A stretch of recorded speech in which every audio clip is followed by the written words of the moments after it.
Congress party ఆడరాక మధ్యలో పాతగా ఉన్నది, నేను ఆడలేకపోతున్నా అని చెప్పేసి మధ్యలో కొత్తగా ఉంటే నేను ఆడతా, కానీ ఇప్పుడు మీరు మధ్యలో కొట్టేది పాతగా ఉన్నది కాబట్టి నాకు ఆడొస్తలేదని చెప్పిన రకంగా ఉన్నది.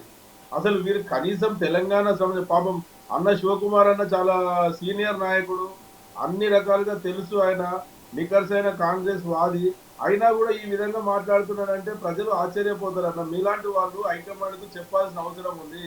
ఒక ముఖ్యమంత్రి గారు సవాలు విసిరి మీ మీ సవాల్కు 8 లక్షల కోట్ల రూపాయల అప్పు కేసీఆర్ గారి గవర్నమెంట్ లో అప్పు అయింది, దీనికి చర్చకు మీరు సిద్ధమా అని చెప్పేసి ముఖ్యమంత్రి గారు సవాల్ చేస్తే ఆ సవాల్ను మా కేటీఆర్ గారు స్వీకరించి నేను వస్తున్నా అని చెప్తే ఆ ముఖ్యమంత్రి గారు సప్పుడు చేయకుండా ఊరుకొని దానికి బదులుగా ఆయన సందేట్ల సడేమియా జూపల్లి కృష్ణారావు గారు ఒక మంత్రిని మరి సీఎం గారి ఆదేశాల మేరకు వచ్చిరా, ఆయన సొంతంగా కేసీఆర్ గా మన రేవంత్ రెడ్డి గారి మెప్పు కోసం వచ్చాడో అర్థమైతలేదు. కానీ ఆయన వచ్చి చెప్పేది ఏముందండి, నేను ఇప్పుడు నా దగ్గర ఉన్నది మీకు చూపిస్తాను, నేను తెలంగాణ భవన్ కు వస్తాను, తెలంగాణ ఒక్క నిమిషం చూపిస్తాను మీకు, అది కూడా చెప్పాలి కదా.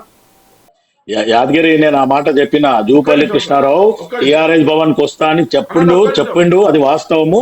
ఆయన చెప్పి పోవాల్సింది పోలే. ఇప్పుడు ఆయన మర్యాద పోతూ కాంగ్రెస్ ఒక్క నిమిషం శివకుమార్ గారు, ఎస్ ఫినిష్ చేయండి యాదగిరి గారు.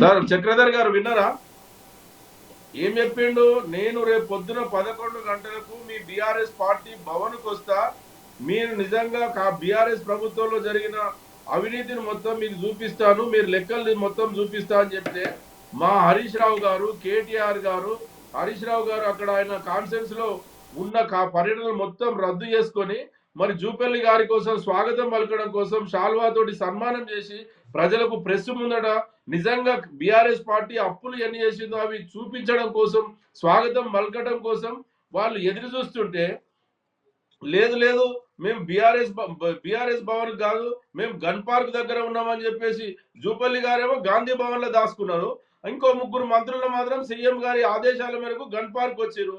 సరే ఒకవేళ గన్ పార్క్ వస్తే మరి సరే మేము గన్ పార్క్ వస్తామని చెప్పేసి బయలుదేరుతుంటే మళ్ళీ అట్లా కూడా మా హరీష్ రావు గారిని మళ్ళీ మా మంత్రులు మాజీ మంత్రులను అరెస్ట్ చేపించి బయటికి రాకుండా అదే విధంగా సరే మరి మీ మీ మంత్రులే మమ్మల్ని రమ్మని సవాల్ విసిరారు, మేము అక్కడ గన్ పార్క్ దగ్గరికి వెళ్తున్నామనంటే పోలీసు వాళ్ళు అరెస్ట్ చేస్తుంటే దానికి మళ్ళీ హరీష్ రావు గారు మంత్రులకు ఫోన్ చేస్తుంటే ఫోన్ కూడా లేపకుండా అరెస్ట్ చేపించి హైదరాబాద్ మొత్తం తిప్పి అనేక చోట్ల తిప్పి చివరగా కంచన్బాగ్ పోలీస్ స్టేషన్ లో వారిని అక్కడ బంధించి ఈ రోజు మేము అక్కడ గన్ పార్క్ దగ్గరికి వచ్చినాం, మీరు రాలేదని చెప్పేసి మిమ్మల్ని ఏమనుకోవాలి?